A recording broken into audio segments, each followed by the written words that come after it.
Perfect. So, thank you for coming on. I really appreciate it. Thanks for having me. You're welcome. Yeah.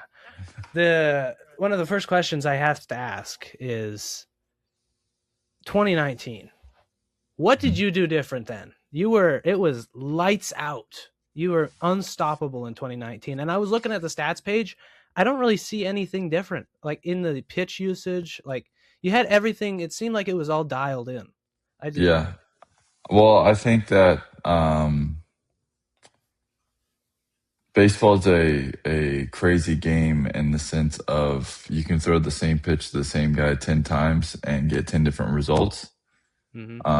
I think that it's not like a luck thing, but you know, again, you can get 10 different results from the same pitch. So, um, I think 2019, it all just kind of happened, like my stuff was really good. I wasn't throwing the hardest I've ever thrown by any means, but my stuff was still moving a lot.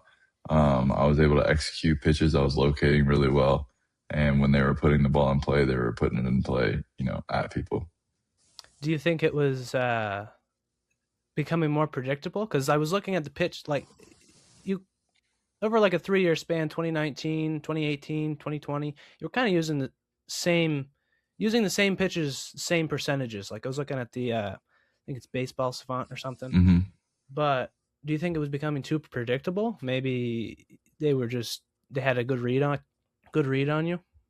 No, I think that as a reliever, you're like two really bad days away from having a bad season. So That's true. that in 2019, like for example, in 2019 when I got traded to the Braves, I had like a 1-1 or something crazy Mm-hmm. at the trade deadline, and then a week later I had like a 4, and then yeah, my first like week as a Brave was terrible. I had like a 4, and then I got on another roll, and then I ended up finishing in the year under a 3 somewhere. So it's like if I would have had one more of those bad outings, I could have finished the year with a 6, and I had a 1 at the deadline. So as reliever, when you run into bad days, it's about making those bad days like a 1 or 2 run day. If you start running into a 3 or 4 run day, it's when you're just looking at the stat sheet, it's not necessarily going to look great. I've been saying for a long time, if I was running a team or if I was in the market to try like find relievers, I would take away their worst 4 outings of the year and then look at their numbers, because I think that gives you a better picture. Yeah, like obviously big Red Sox fan. Yeah. You look at someone like Greg Weissert. People always trash on him, but they don't realize he is one of the most utilized relievers out of the bullpen, and he has hmm bad days from time to time. I mean, it's hard to you can look at with runners on base, runners not Yeah. on, but I don't. I played People with are way too hard. I played with Greg in AAA when he was with the Yankees. Oh, really? Yeah, he's an awesome dude, man, and he's Yeah, nasty. yeah, he is. A lot of people say like, "Oh, who's the funniest guy on the team?" And they all say Greg. him. Yeah, Yeah. he's a Well, special person. yeah. Um, I guess it's just kind of confusing to look at the stat sheet, not see anything different, but then look at the ERA, and it's it's not like you had a really really good year and then like, oh my god, what's going on? Mm. But it's just confusing to look at, and you don't see much different, but you see the ERA jump up and down. Do you think that that has to do with any outside factors? Like, is there like the juice ball era, something like that? Like, you think batters have an advantage at some point, or Um, well, I think that the game right now is centered around offense for sure. mm-hmm. But as far as me personally, the ups and downs early on was just like lack of experience. Kind of, I was still learning like who I was and how to be consistent. And Mm-hmm. then like 2017, I had a really really good year, and then 2018, if you only looked at my outings where it was a leverage situation, I pitched really well, and then non-leverage situations, I pitched really bad. So, you know, move on to 2019. Most of my situations were high leverage, pitched really well. Mm-hmm. Um, take away that week, the first week as a Brave, I have like I finished the year with like probably a sub 1. Uh, and then you go into 2020, the COVID season. I threw in 27 of the 60 games, and in that year I was either 1 or 2 outings away from having a 1 or a sub 1. Also, I had 2 4-run games that year. Hmm. You take those 8 runs away, my ERA, which I guess the whole thing now is the ERA isn't as important as it used to be because they have other ways to measure your performance. But you take those 2 away, I have a crazy good year again. And then the 2021 year was uh, kind of where it all got out of control because my free agent situation, I didn't get any offers that me and my agent at the time thought were like even respectable, to be honest. And Mm. so we held out. So the season started without me. And then I finally signed late with the Braves and didn't have a spring training. I went to AAA to get like a version of spring training to get ready. And while I was down there, I started getting like some back spasms. And then, um, the guys up top are like, begging me to come back, like we need you back, blah blah blah. And I'm trying to tell him like, yo, my back's not perfect, but I'll come Hmm. pitch. And then long story short, I go, my back isn't perfect. I go, I pitch, I don't pitch well, and then they end up DFAing me. And same thing, go to the Dodgers, pitch decently well there actually. Hmm. I had Yeah. like I had like my first outing there was not great, but then I pitched pretty well the rest of the way.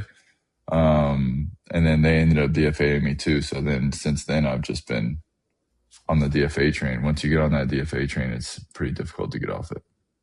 Do you think people rush, like if, like for example, I pay attention to the Red Sox mostly, Yeah. but Romy Gonzalez he just got brought back from AAA after he had surgery, I think, on his shoulder or something.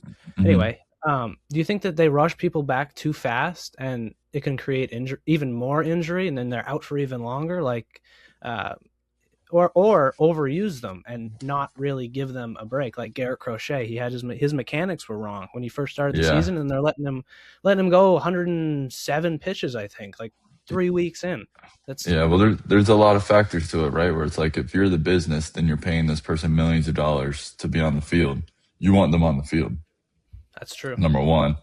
Number two, if they're a player that you believe can help you win, you want them on the field, you know, twice as much Mhm. now because not only are you paying them millions of dollars, but with them on the field, your team has a better chance of winning.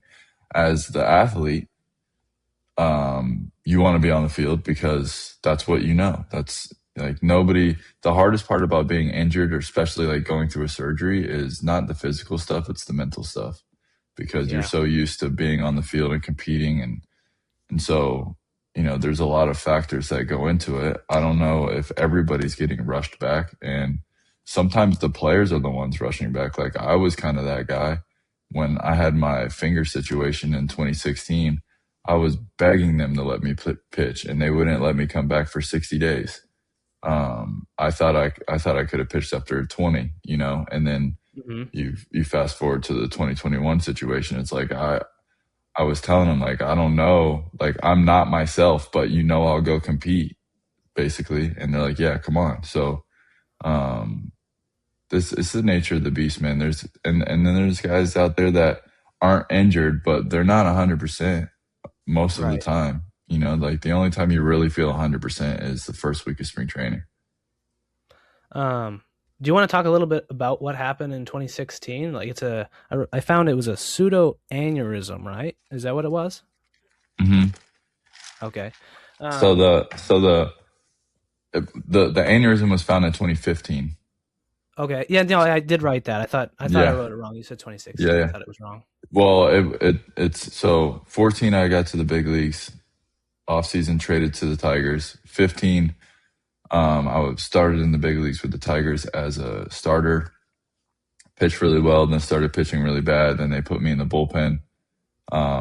And then I was kind of like the long guy in the bullpen there for a little bit. And I was driving to the field one day, and my fingers were like freezing cold for no reason. So I had a really good relationship with the trainers, thank God, because if I didn't, I wouldn't have said anything. But I was in the training room, like messing around with them. And I'm like, yo, weirdest thing happened today. Like when I was driving to the field, my fingers were freezing for no reason. And they're like, really? Let me take a look at them. So they like, whatever, did a couple tests and they're like, oh, that's kind of weird, whatever. So I just literally put a heat pack on them before I went out to throw that day. And then fast forward, probably like 2 months, they started to turn like black. The Oh more wow. the more I was sweating, the more cold they were getting. And so finally I shut everything down and went and got tests done. And that's when they found the aneurysm in my shoulder, and my fingers were going cold because I had blood clots in my fingers. So Oh. there was no blood getting to my fingers, and it was being caused by the aneurysm, which was in my shoulder. So when you have an aneurysm, your body naturally creates blood clots to send to the aneurysm to try to fix the problem. Hmm. But because mine was located in my shoulder, every time I threw, the blood clot would get pushed back into the bloodstream, travel down my hand, and then get stopped at the dead end, basically. Okay. So that was 2015. I had that surgery. 2016 is when the following year, so it was my first year back, I get a really bad callus on my finger, and Oh. my callus ripped off like a blister, basically, in the middle of the game. But because I had no blood in my finger, I had literally had no pulse in my fingers for like 4 years. The When the callus ripped off, it ripped off like so much skin. Like the amount of layers of skin that ripped off was like, if you saw a picture, you wouldn't believe it. So that's what had me on the DL for 60 days. And then when I came back off the DL, that was when Michael Fulmer came up from AAA to take my spot in the rotation. And then he won the Rookie of the Year. So obviously he was pitching really well. So when I came back, they're like, hey, Fulmer's kind of the best in baseball right now. So do you want to go to the bullpen? And then that's when they sent me to the bullpen.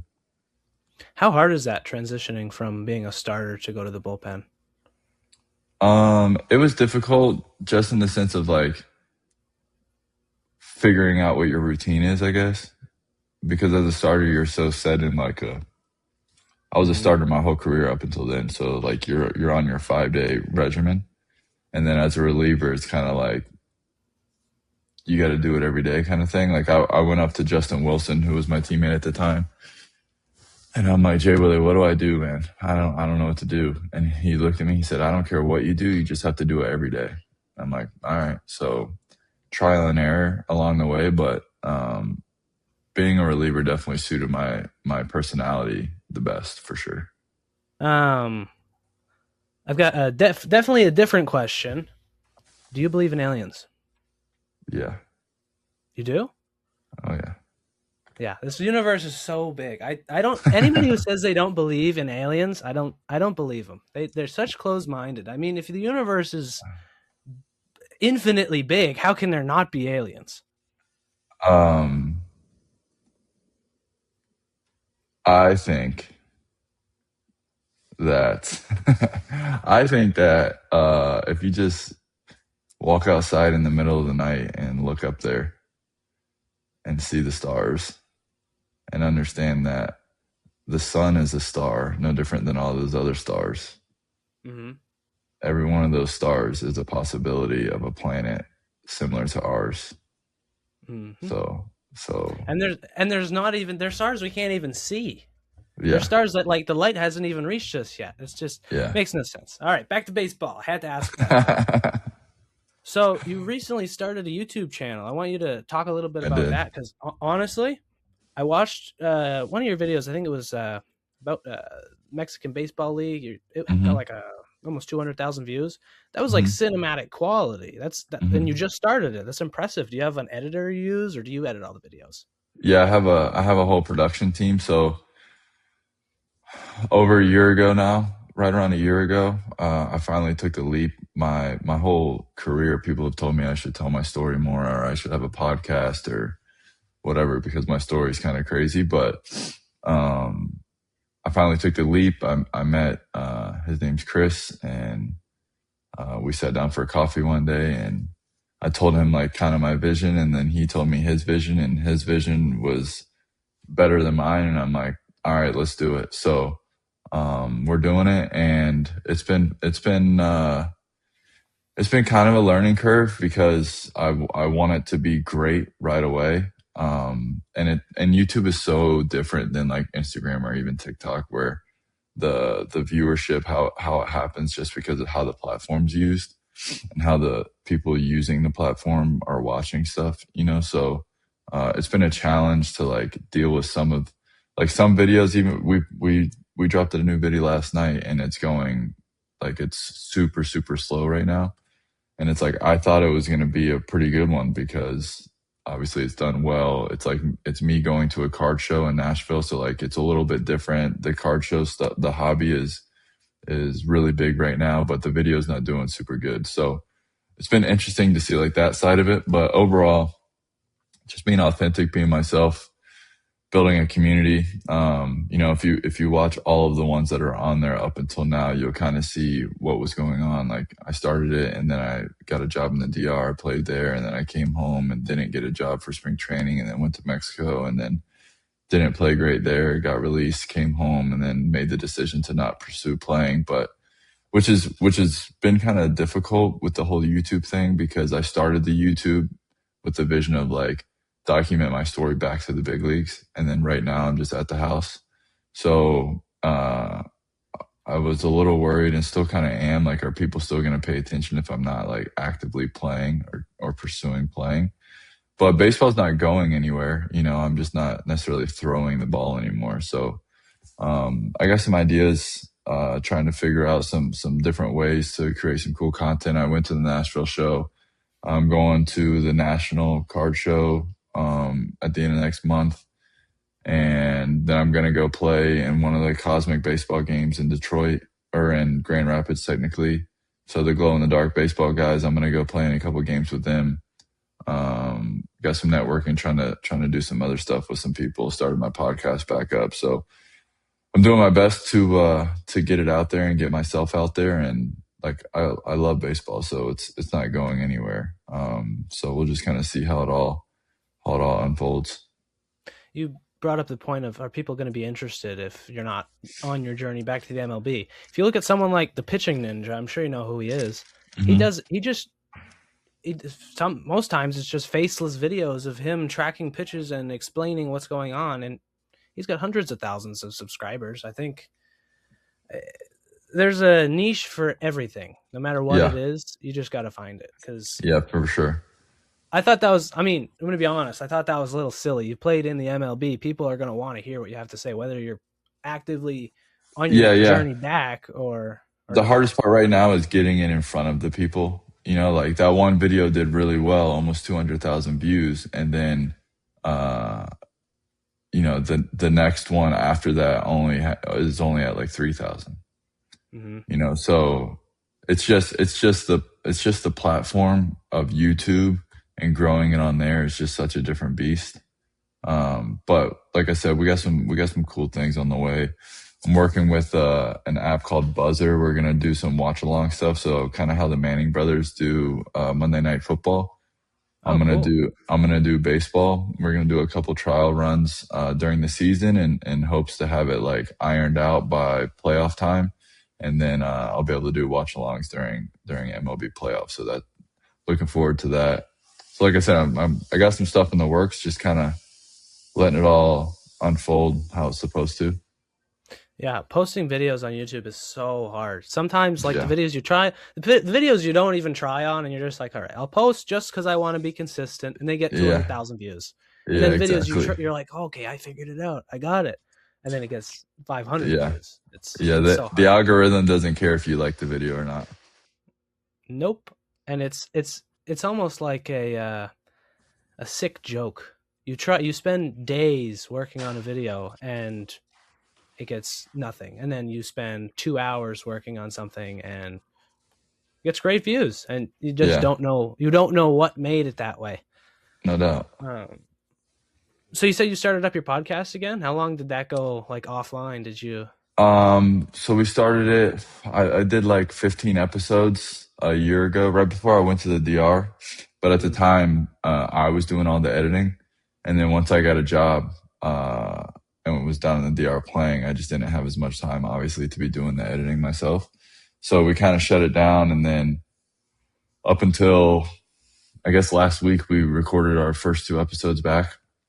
So Nice. we have 15 out there. It's called Tub Street, TUBB Street. Um, it's on YouTube, Instagram, and TikTok. But we started it back up. We'll see how that goes. Hopefully, people tune in, listen, watch, however they want to take in the content. But more than anything, I think it just gives me an opportunity to talk in front of a camera more and be myself and be authentic and get people to understand who I am and what I'm doing and hopefully make them want to come along for the ride. Have you ever thought about, like, with YouTube videos, transitioning into, uh, I don't know if Trevor May does this, but like a pitching coach of sorts online, Yeah. like kind of Yes. I I'm most passionate about like the mental side of the game. And if you look at my TikTok, I post a lot more things on TikTok than anywhere else for it. Because TikTok you can kind of do like a trial run because of the way they push their stuff out. right. So on there I'll post a lot more like I call myself Coach Shane, where I'm talking more like mental side of the game stuff. But that's what I'm definitely most passionate about as far as coaching. Right now I'm kind of in the brainstorming phase of figuring out how can I bring that to my followers because a lot of people have over the last 4 or 5 months have reached out to me asking like, can I help their kid or can I help them? They're in college or whatever. But I don't want to like do like the PDF thing where I'm like, yeah, just go buy my PDF and read it. Like that's not. I'm like a person to person. I'm good at what I do because I'm able to like relate to you and figure out how you need to word it in your mind to get to where you're trying to go. So, still in the brainstorming phase right now. I'm like leaning towards doing some kind of like membership based deal where, once a week or once a month, we can do some kind of like group Zoom call where I'm just kind of there, and I'm available to answer any kind of questions for one person, but everybody can hear kind of thing. Yeah. And then another idea I've had is um, doing because I do work with some players now, um, doing calls with them live where the problem with doing that with like a podcast, like let's say you're a player, right? And we're doing it together. The problem with me doing what I do, if the people watching and consuming can see who I'm talking to, is it's going to be more difficult for you to be vulnerable. Like I need you to be open and vulnerable so that we can really figure out what's going on. So the only way to do that really is to keep your privacy. So I'm thinking maybe if we don't do your video and it's just your voice, and so it's me video talking to basically just a voice. Hmm. Um, People watching me work with somebody can still learn something from that as well. So trying to figure out how all of that could unfold and how people can consume it and would consume it.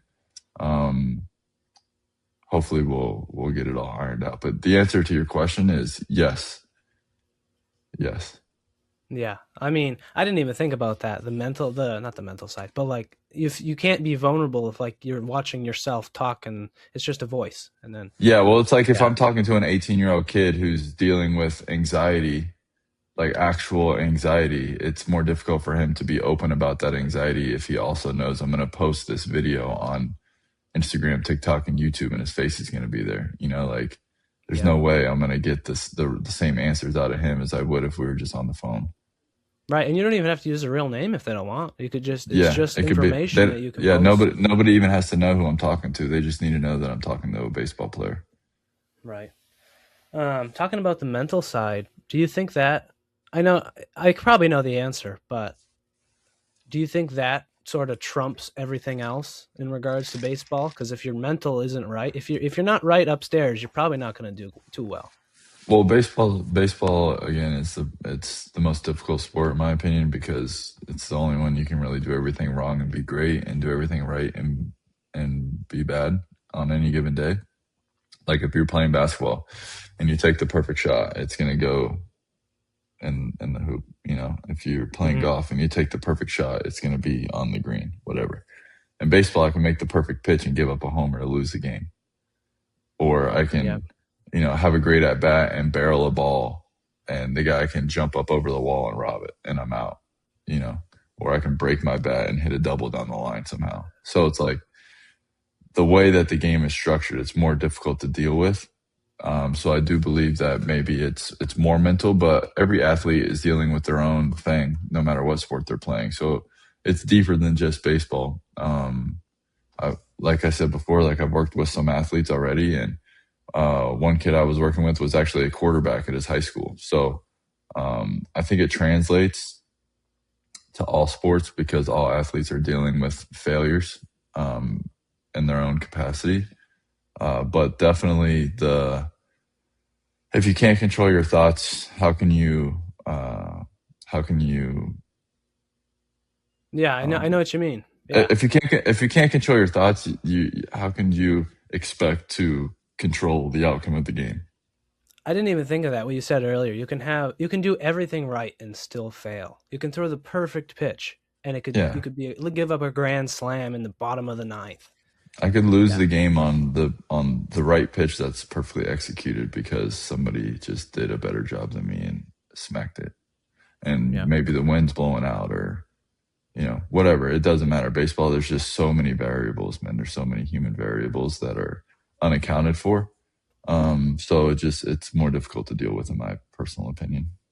Were there any players that aren't necessarily superstars? I mean, everybody who makes the MLB obviously is pretty good, but Mhm. were there any players that you struggled to strike out that probably aren't known to most people? Like every time he comes up, you cannot seem to Um, strike him out.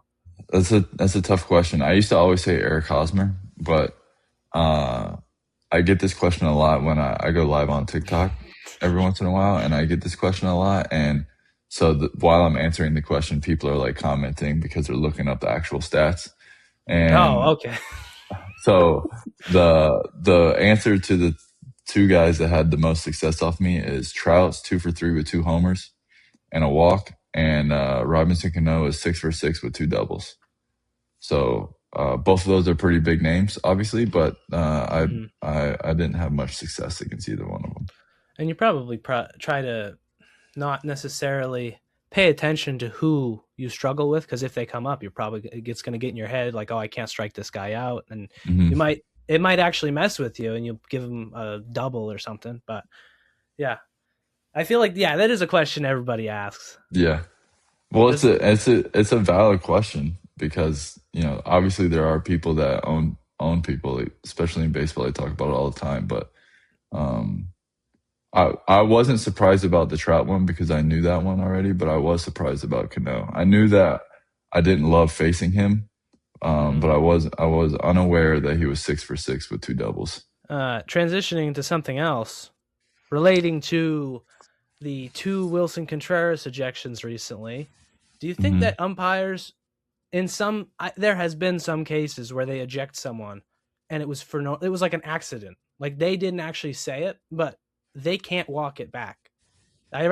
It's in Hmm. the rule book. They cannot undo an ejection because that it like messes with their credibility. Like they need to be in control of the game, and if they walk back an ejection, it messes with that. Do you think that they should be Yeah. able to do that in some cases? Because sometimes it's just not right. Um, no, I think that it's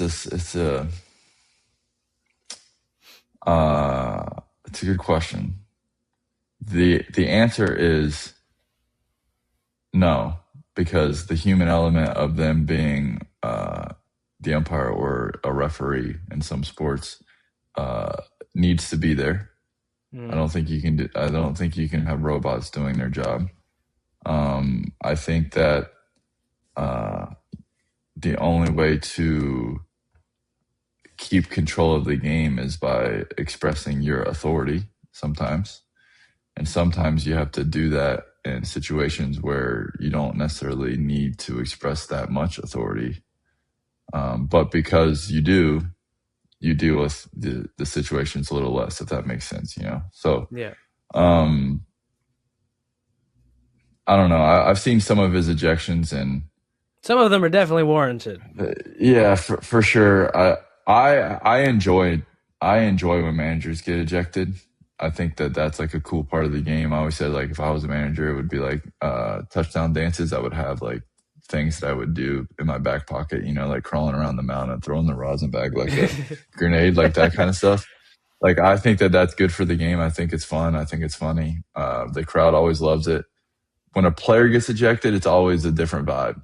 It's more of like a disciplinary thing. When the manager does it, it seems like more of a show. So I think that if the umpire has a problem, maybe just yell at the player long enough for them because the manager is going to come out there. So just give the manager time to get out there and then just throw him out.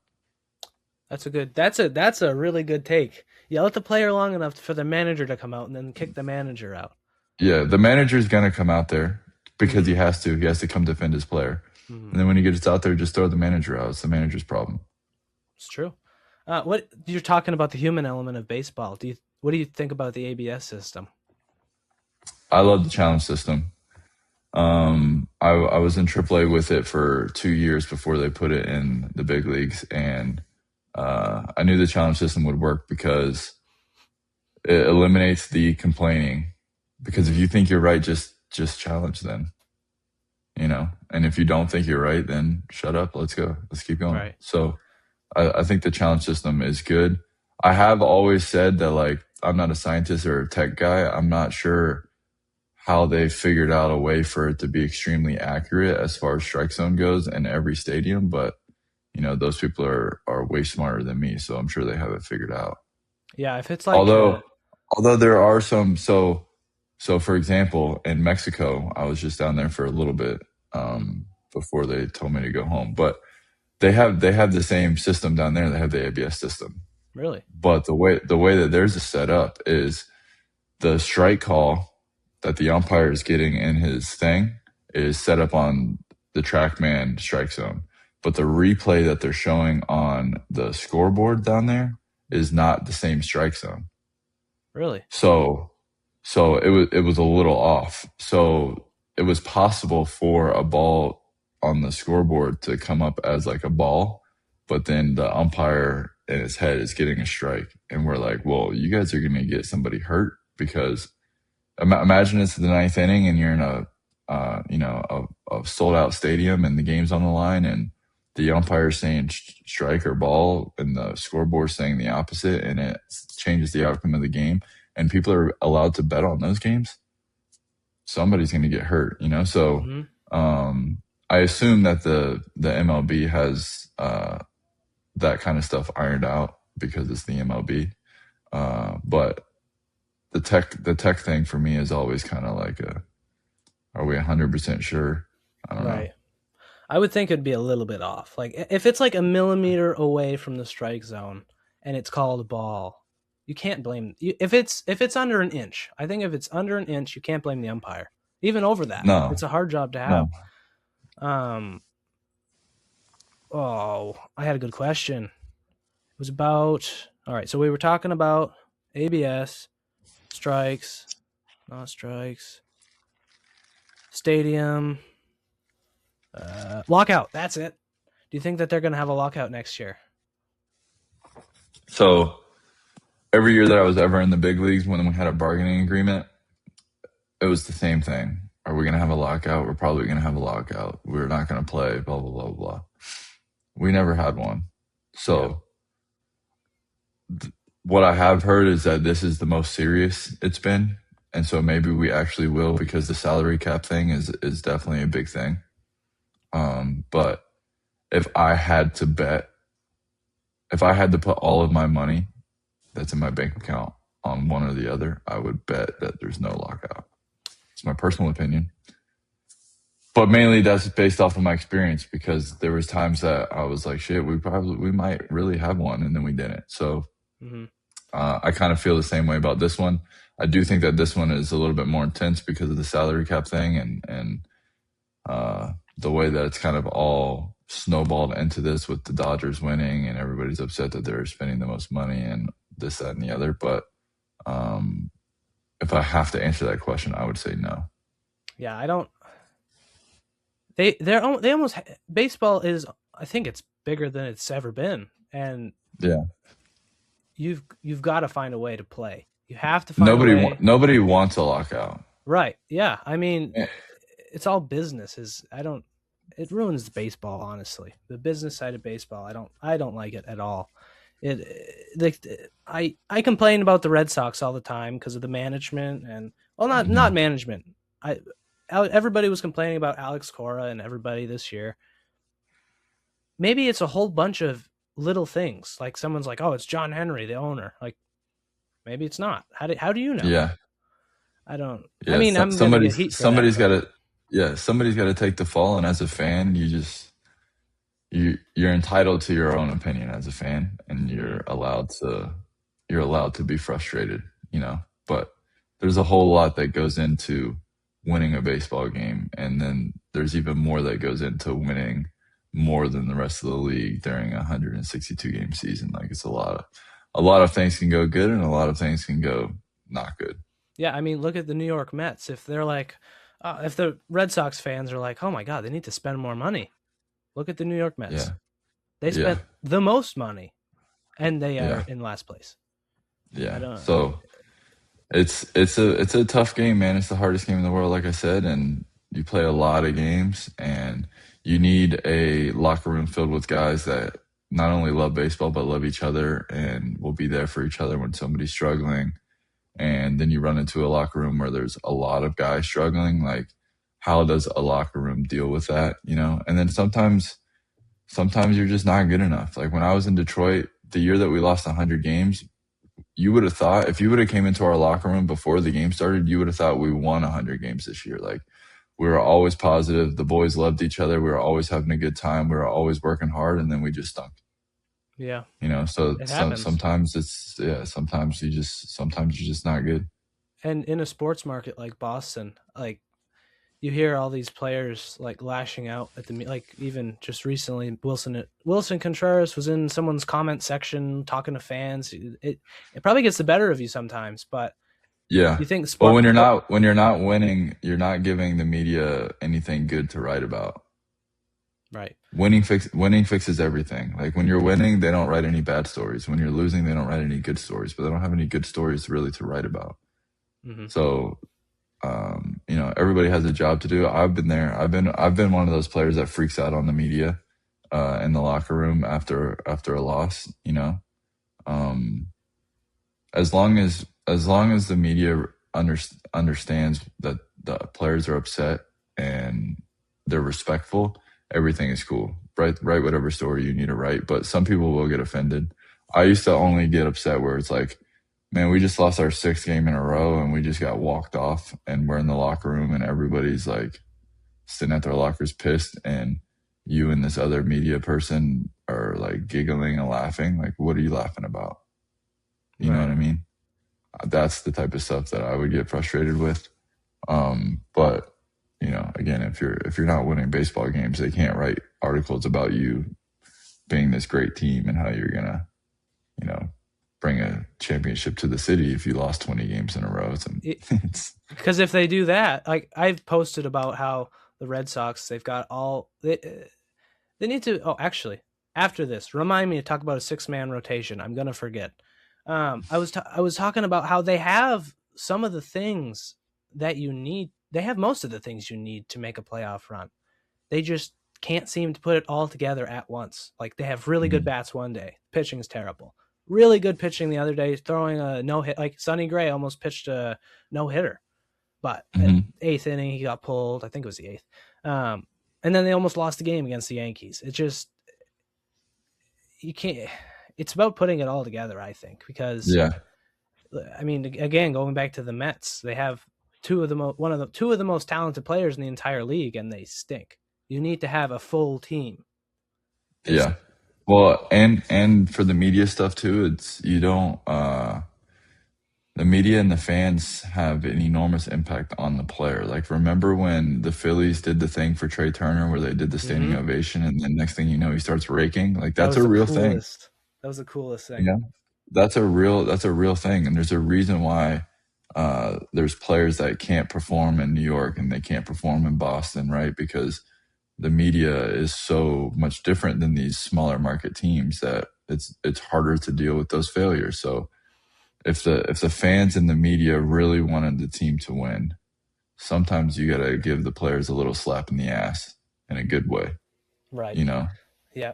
Like on my Instagram and Facebook and Beantown Sports, I don't think I have much impact or if anybody sees any of that stuff, but I'm never like some people are like, "Oh my god, I hope." For example, if Greg Weiser blows a game, "Oh my god, I hope he gets sent down to AAA, kick him off the team," or like Yeah. anything. Just like even way worse than that. Way worse than that. Yeah. Oh yeah. He's getting death threats guaranteed. Yeah, he does. Like I'm in a group chat with a bunch of Instagram like meme pages or Red Sox meme Mhm. pages. And they're all like super upset if he loses and super happy if Of he course. wins. Um, Of course. but I always try and put a positive twist on it. And everybody in the like Brian Bayo, I was just talking about how he's down in AAA right now. He's doing okay. Polar Park is where they play, and it's a hitter's park. The ERA is going to be inflated a little bit, and he hasn't pitched a ton of innings. But I was like, he's doing okay. Maybe they can bring him back. And then everybody in the comments is like, oh my god, he sucks. Don't ever bring him back. It's Yeah. way too harsh. Yeah. That's the way that's just a fan, you know. I always try That's and be just reasonable though. I always like if someone's having a bad day, like Peyton Tolley. Everybody was so yeah. upset. He blew the most. I think it was last game. He blew it. He's a rookie. Yeah. Yeah. He looks like he's 45, but I mean, he's Yeah. a rookie. And he's a human being, dude. hmm Yeah, people You people know. make mistakes. I don't think people are people. They should know that people make People, dude. mistakes. Yeah, for sure. But that's what I'm saying. Like, you're allowed to be a fan. If you're a fan, you're allowed to be upset. That's a part of it because that's what makes the fans being upset about that kind of stuff is why if the Red Sox won the World Series, it's why the parade would be insane because they would also be the happiest of all time. You know, so you got to have the highs to have the lows, and you got to have the lows to have the highs. As a Um, fan, as a player, it's our job to not have lows or highs. that's got to be The so fans are hard. yeah, the fans are allowed to do so. I mean, like for me, I grew up a Dolphins fan, and when Ryan Tannehill was the quarterback there, I was the guy that was texting my friends like, "This guy stinks." When really, really, he's actually obviously pretty good at what he does. He's the starting quarterback, but as a fan, I was like, "We got to get this guy out of here. He stinks. He can't win." Blah blah blah blah blah. Goes to the next team, wins a Super Bowl. Yeah, So it's like from the fans' point of view, sometimes it's difficult to like unsee that. and it's hard to know because some fans are like death threats in the outfield, like talking to I Jerry mean, that's Ringer, for outrageous. example. Like that That's is, outrageous. but I imagine it's hard to differentiate between just someone talking like, "Oh my god, you suck." Like they don't actually mean if Yeah, they were face to face, they'd be like, "Oh, you probably just had a bad day." yeah. It's The probably the hard to in differentiate between the two. the in person stuff is like, in my opinion, the in person stuff is like, watch how cool I am. Like, watch this, babe, and then you like yell something. hmm But what's crazier than that is the DMs because nobody's watching you do that.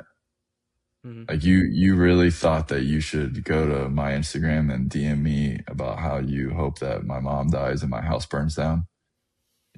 Like what are we what are we doing?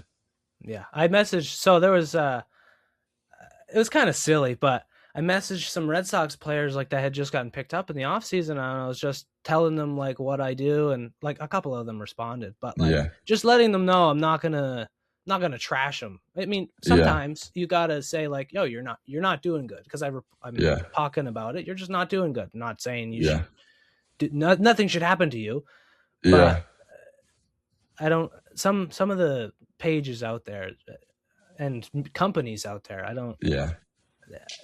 They don't have any right to say that. Like they have such impact on people, like the hmm millions and millions of followers. I don't think that's right. But if it's just a person talking, just venting, then that's fine. You're a fan, right? Like you said.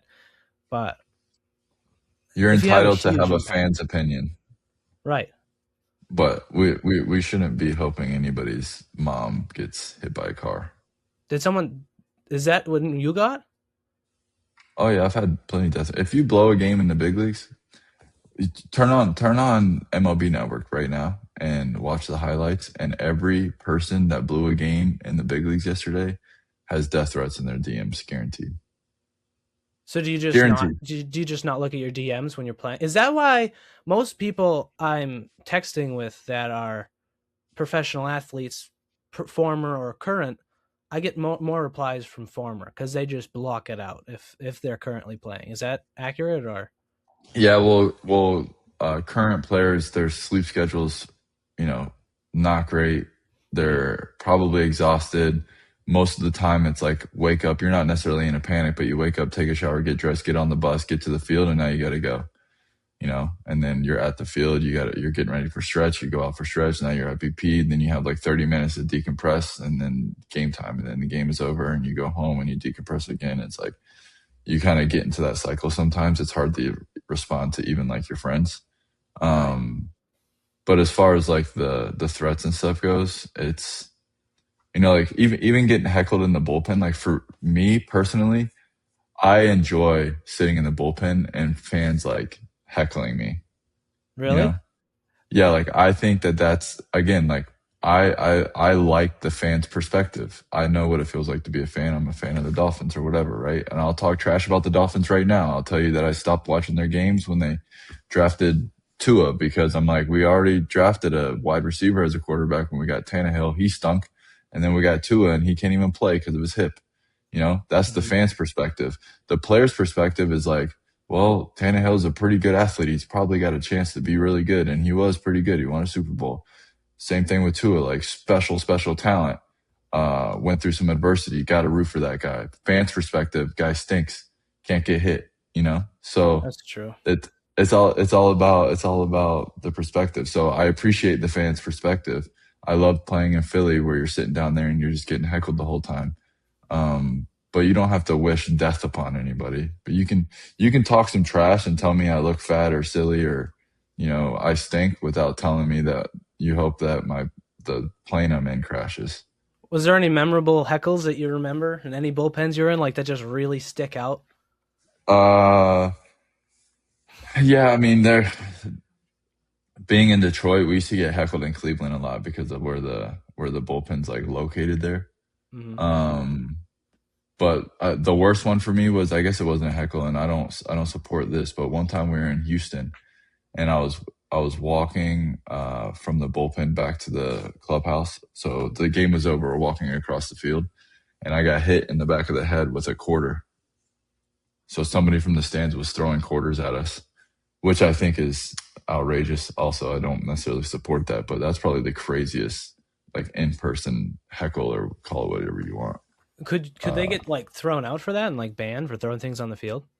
yeah, I'm sure, but the game was over, and like by the Probably nobody time you saw turn that. around, it's like who did it? You know what I mean? Like they obviously are not trying to get caught. So that was pretty crazy. But the I enjoy again the fans. Like if there's a World Series game in at Fenway, there's a reason why people want to go to that atmosphere because the fans are crazy.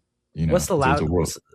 Sorry, continue. I thought okay, yeah, continue. No, I was just gonna give more examples. Yeah, it There's a. is honestly. I couldn't imagine what it would be like. I've heard people say like Fenway is hard to play at, like the Royals because the I think it's the way the back is shaped. Like it's like a big Mhm, project or sound projector because all the mhm. sound just goes straight onto the field. Does that motivate you? A really really good atmosphere. Does that make you pitch better? You think? For me, the atmosphere always helps me, yeah, because it puts me into like this blacked out competition kind of mode, Hmm. which I always did better at. So yeah, but some people maybe not. But as a player, you play for those types of games. Like when you're in the backyard as a kid, like dreaming about it, you're never dreaming about an empty stadium. You're dreaming about a full stadium, everybody on their feet, going Yeah. crazy. The big moments. So that's what you live for. That's what you play for. How hard was it in 2020 when like there was nothing, there was nobody? It was it was interesting because you kind of got used to it, But it obviously wasn't the same because there wasn't fans there creating the atmosphere. But I will say, because there was only 60 games, the games mattered much more as Right. far as like, excuse me, as far as like winning or losing, obviously, to make the playoffs. Mm-hmm. In a 162 game season, you could lose 10 games in a row and, June and be like, a lot of baseball left, boys, keep going. You lose 10 games in a row in a 60 game season, you're like, lock it in.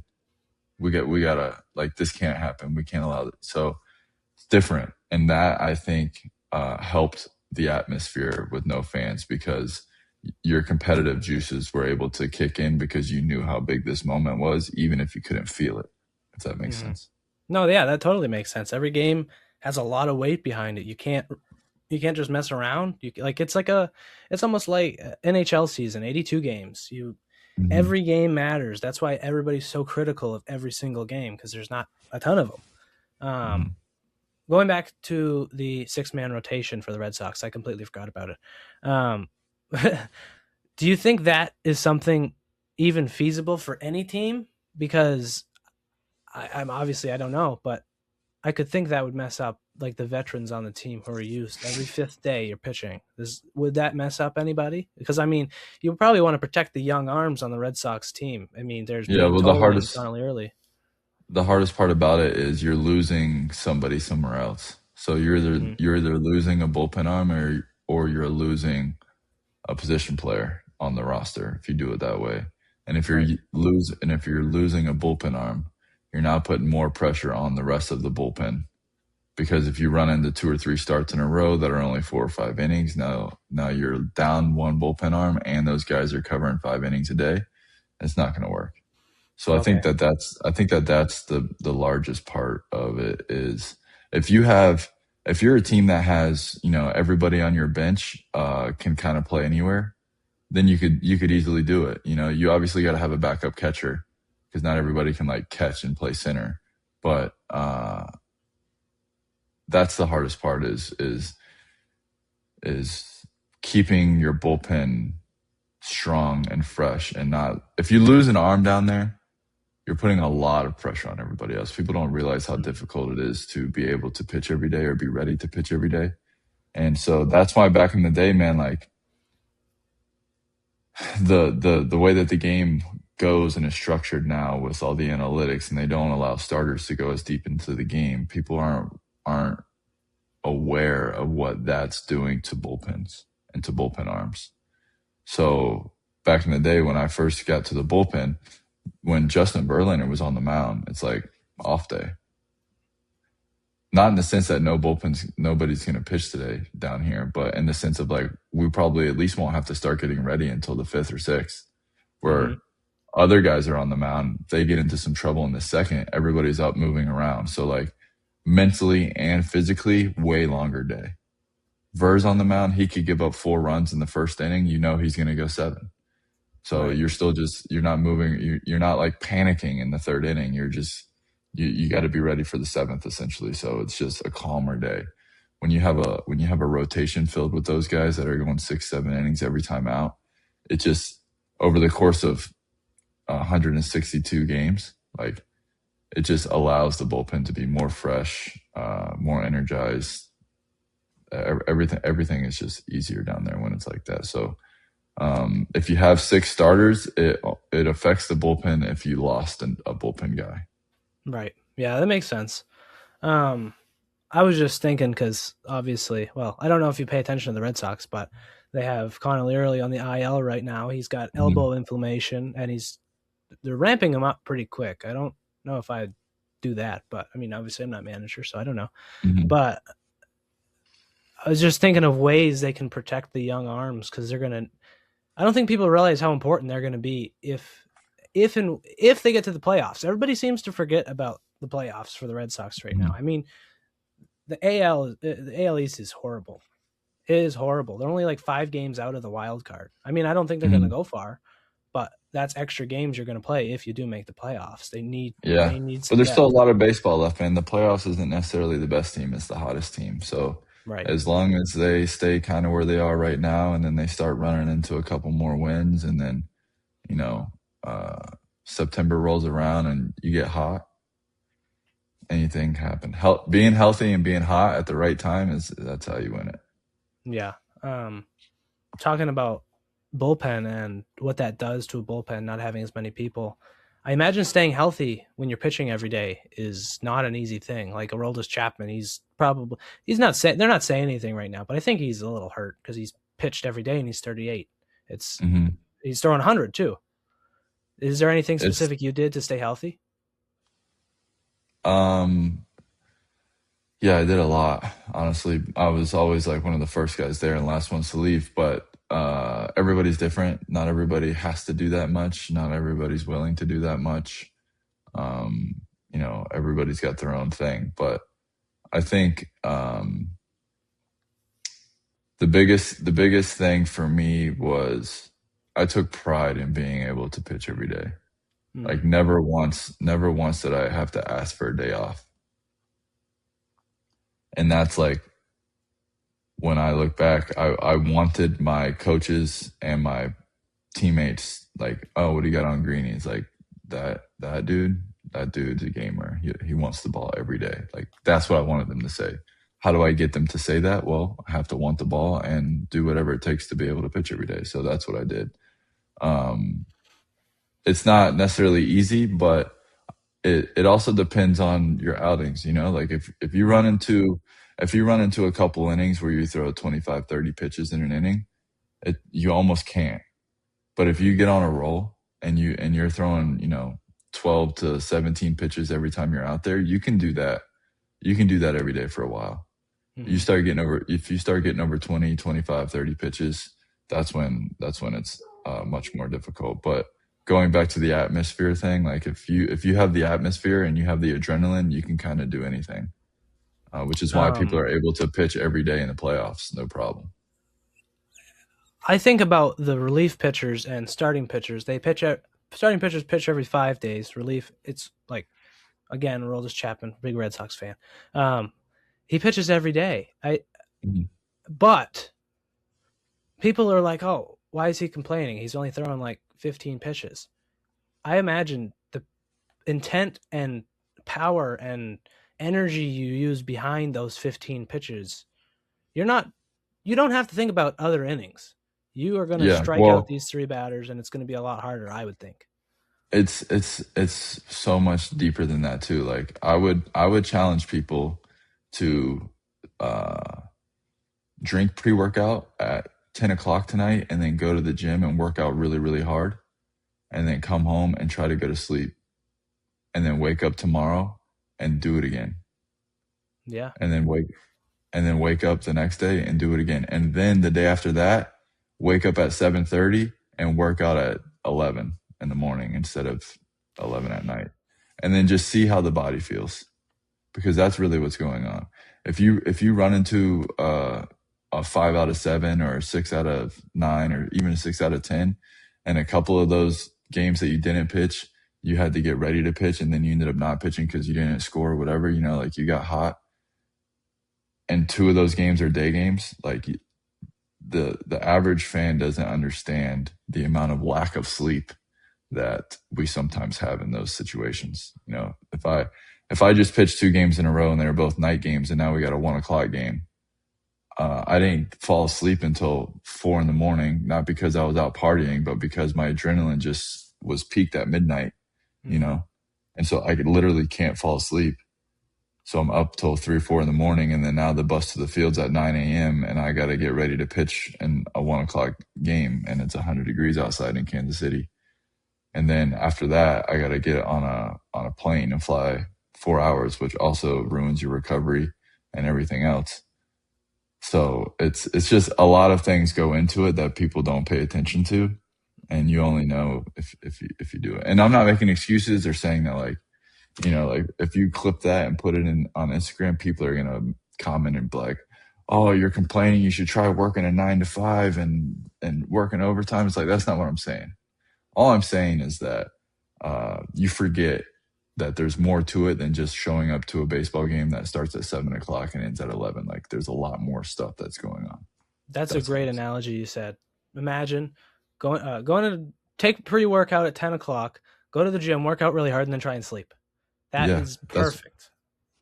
it's impossible. So you can't, you don't.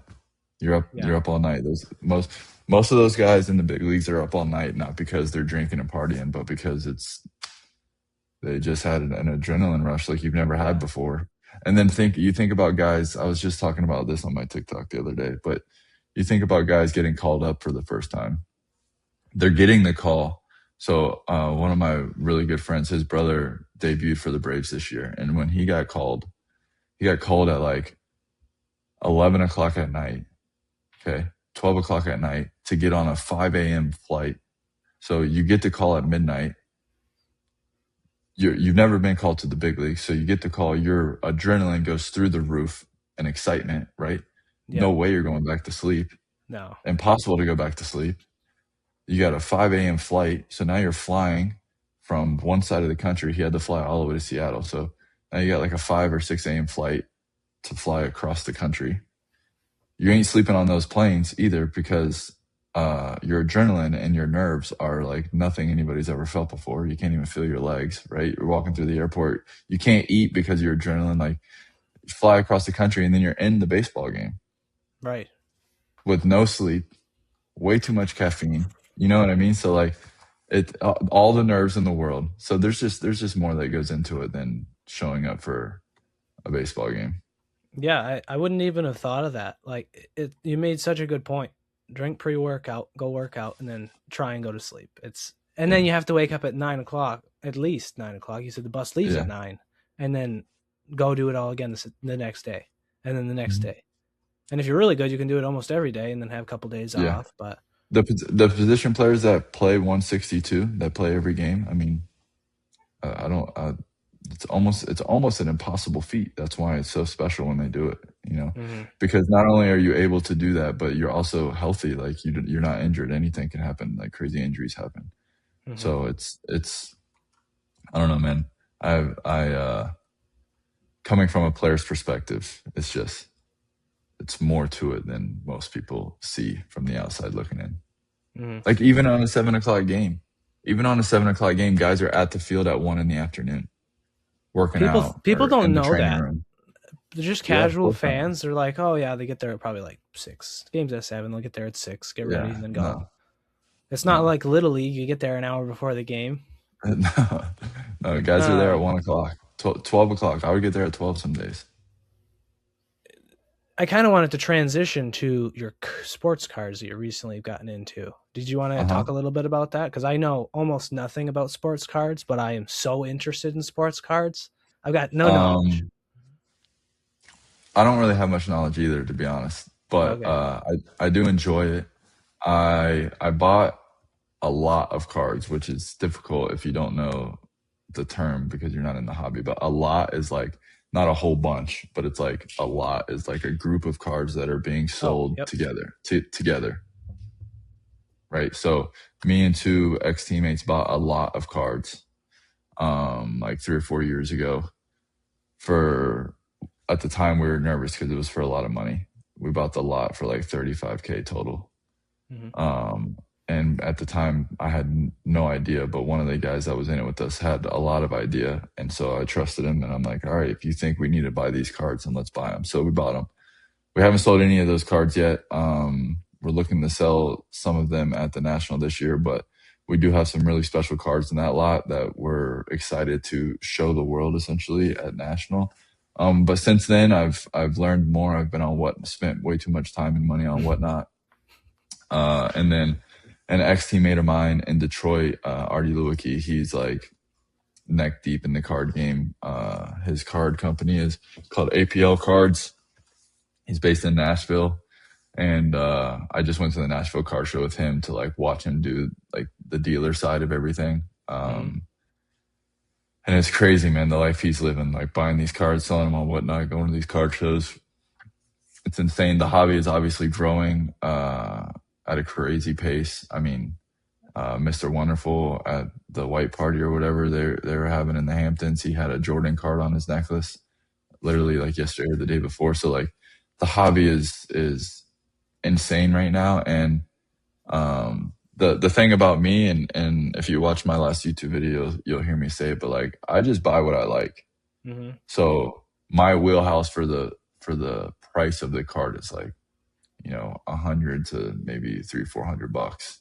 I'm okay with buying a card that I just really like at that price. But these cards that are worth 50,000, 70, 100,000, or even like 3 or 4 thousand, it's like I don't know if I'm okay with buying a card just because I like it for that price, because I like this one a lot too, and this one's 20 bucks.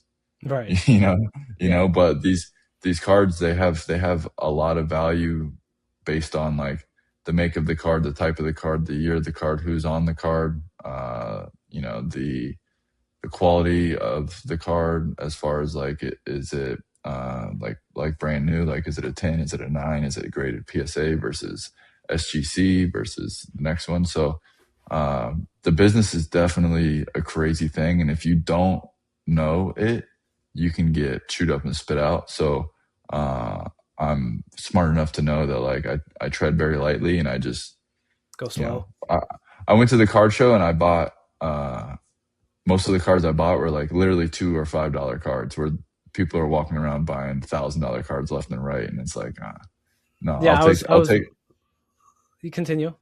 I'll take these cards that I like right here that are $2. Yeah, I was They might be watching, and they might be worth nothing, but I like them. I saw that you bought a bunch of like Gunnar Henderson. You're like, whenever I see a Yeah, rookie, he's gonna get good.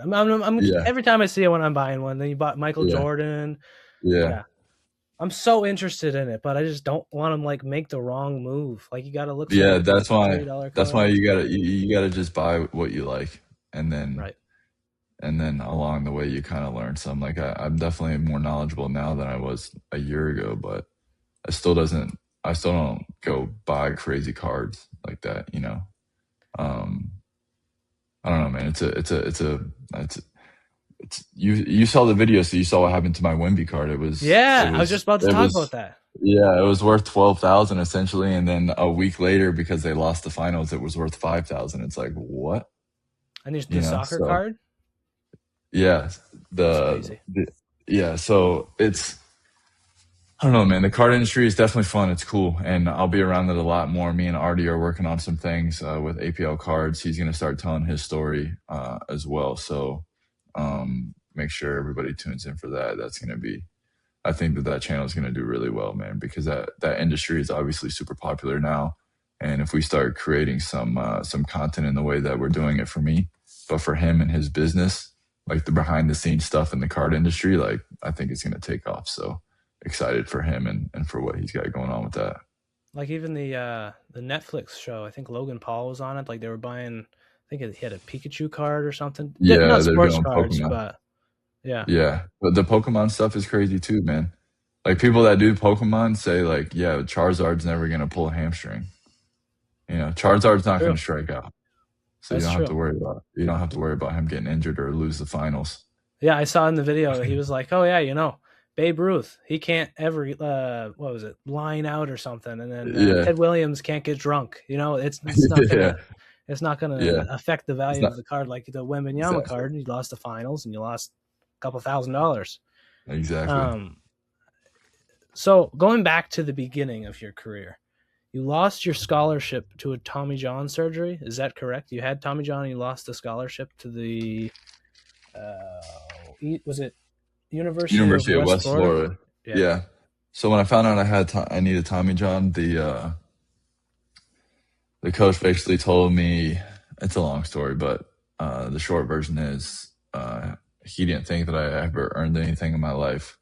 So he wanted me to earn my scholarship back. So once I could pitch again, he would allow me to try to earn my scholarship back. So he wanted me to come back as a sophomore with no scholarship and just do all my rehab there and then try to earn a scholarship back when I could pitch again.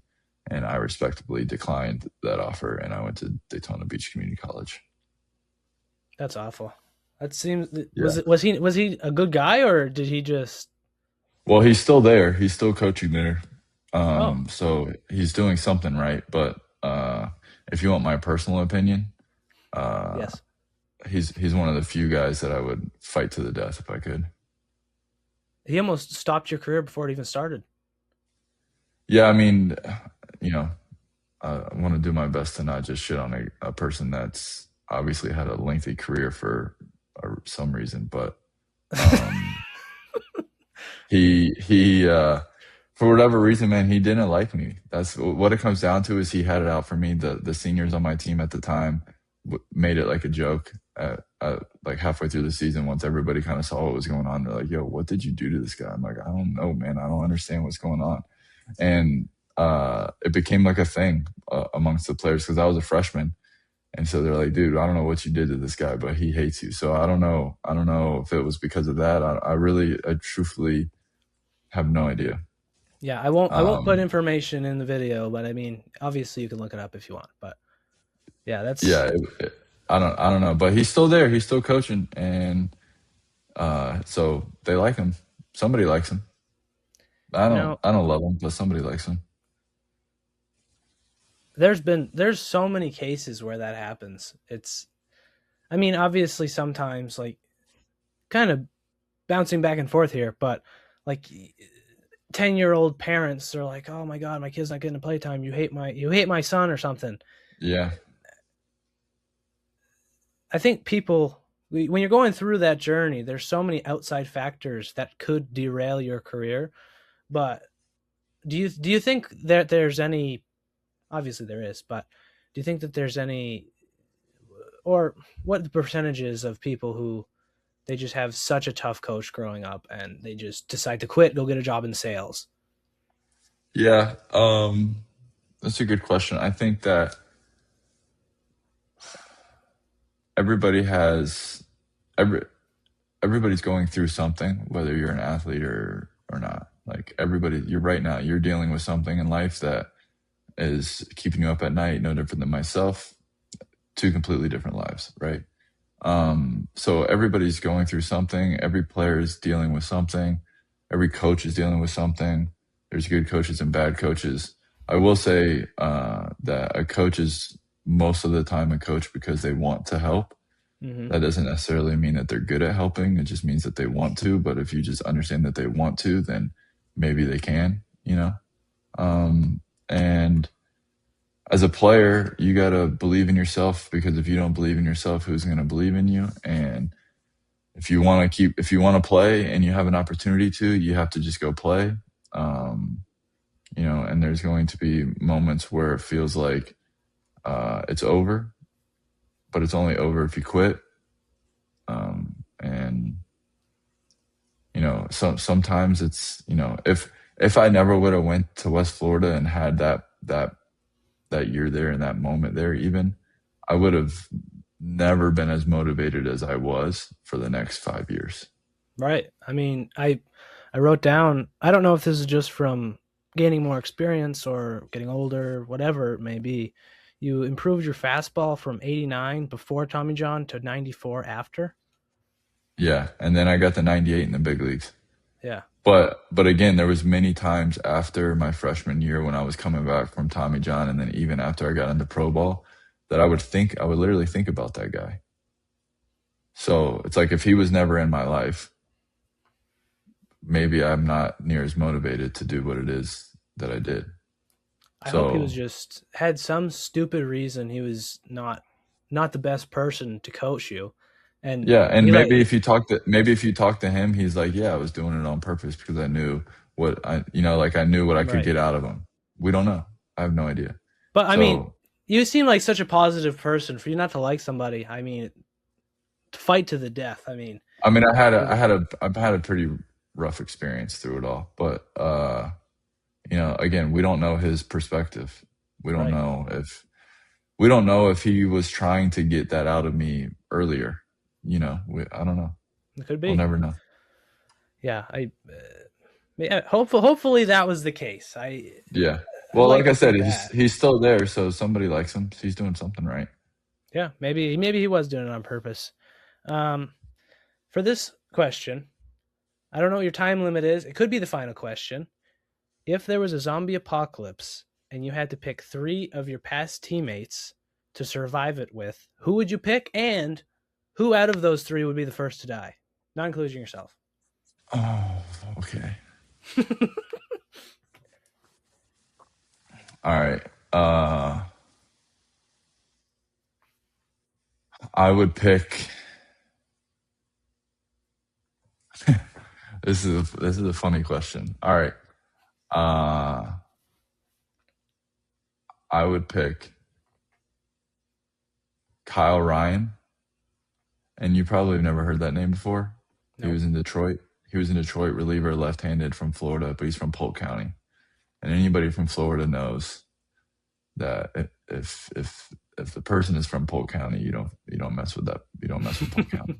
Like the sheriff that you always see on Instagram and stuff, that's always saying like the reckless whatever from Florida. Yep. That's the Polk County sheriff. It's so. I'll take Kyle Ryan. I'll go to war with Kyle Ryan. Nick Markakis comes to mind. I didn't know Nick very well, but he was I believe he was a very like disciplined. He was extremely intimidating human, but like also genuine and nice. I feel like he would be a good one. And then the problem with these kind of questions is like I'm really gonna think about them, so you got to give me a second. No, it's fine. Yeah. That's better.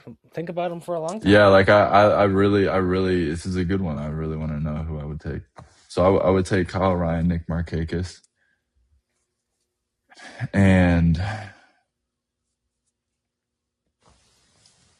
man,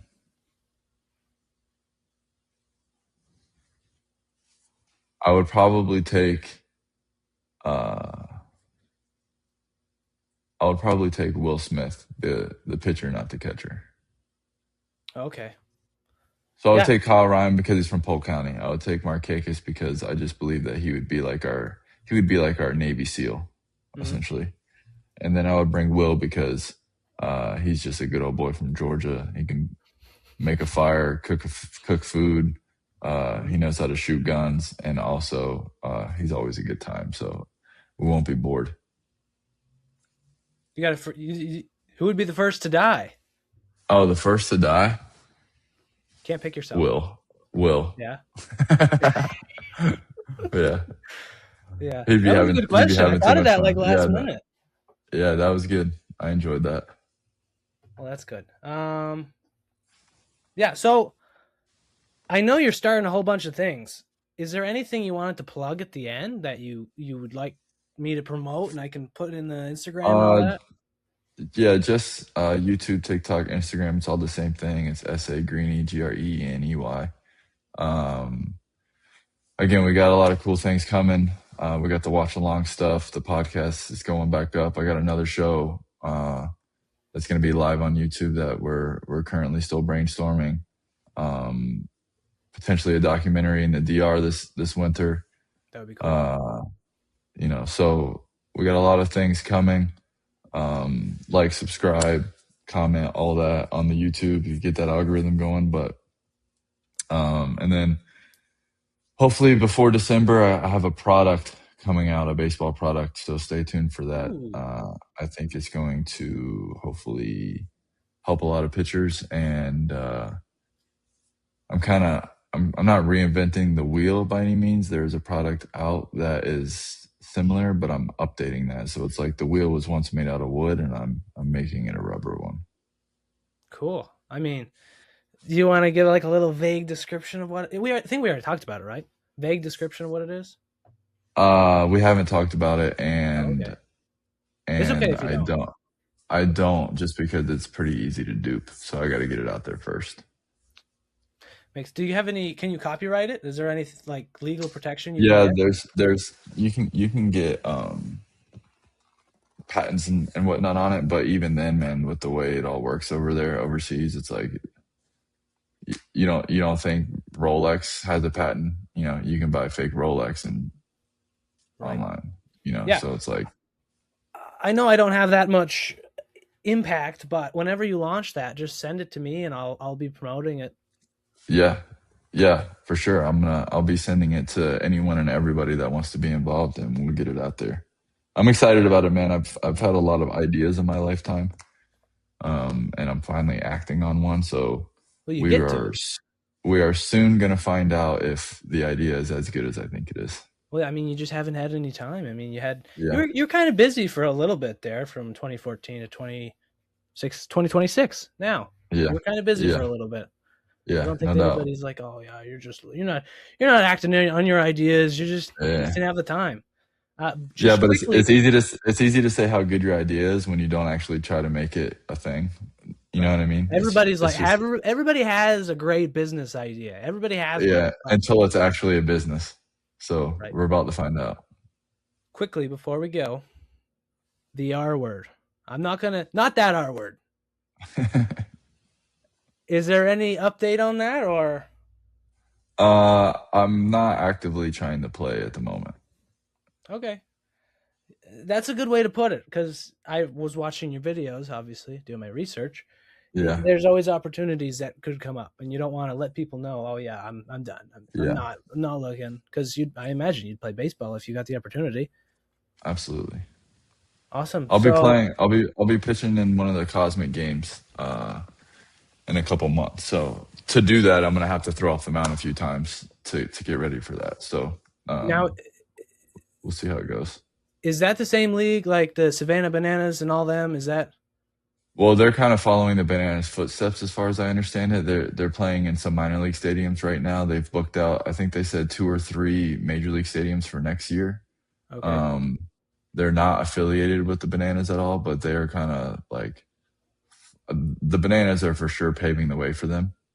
Um, So, and truthfully, I haven't seen a whole lot of their games. I don't think it's as much of it. The Bananas are clearly doing like an entire show. I think that the Cosmic game is a little bit less of a show and a little Right. bit more baseball. It's just glow in the dark. So I'm excited for that. That's going to be fun. When is that again? So I can put it in. I believe the games are August 6th, 7th, and 8th in Grand Rapids, Michigan. So Awesome. not going back to Detroit, but I'll be in Michigan. So I'm excited about how that goes. Hopefully, a lot of people show up. Awesome. I want to thank you again so much for coming on. I mean, it's just so cool thinking about that. I've always had the idea to start something like this and to get to talk Mhm. to as many people like you as I have. It's just so cool. Yeah, man, keep going. Based off of my personal experience with the podcast and everything else I'm doing, like it's all about consistency. It's just even if it feels like nothing's happening, you just keep doing it every week or however often you're doing it. And 3 years from now, you'll look back and be like, wow, I can't believe I was only getting 10 views or whatever it is. But, Yeah, so you it's just not gotta, much. yeah, just if you build it, they will come, man. So keep going.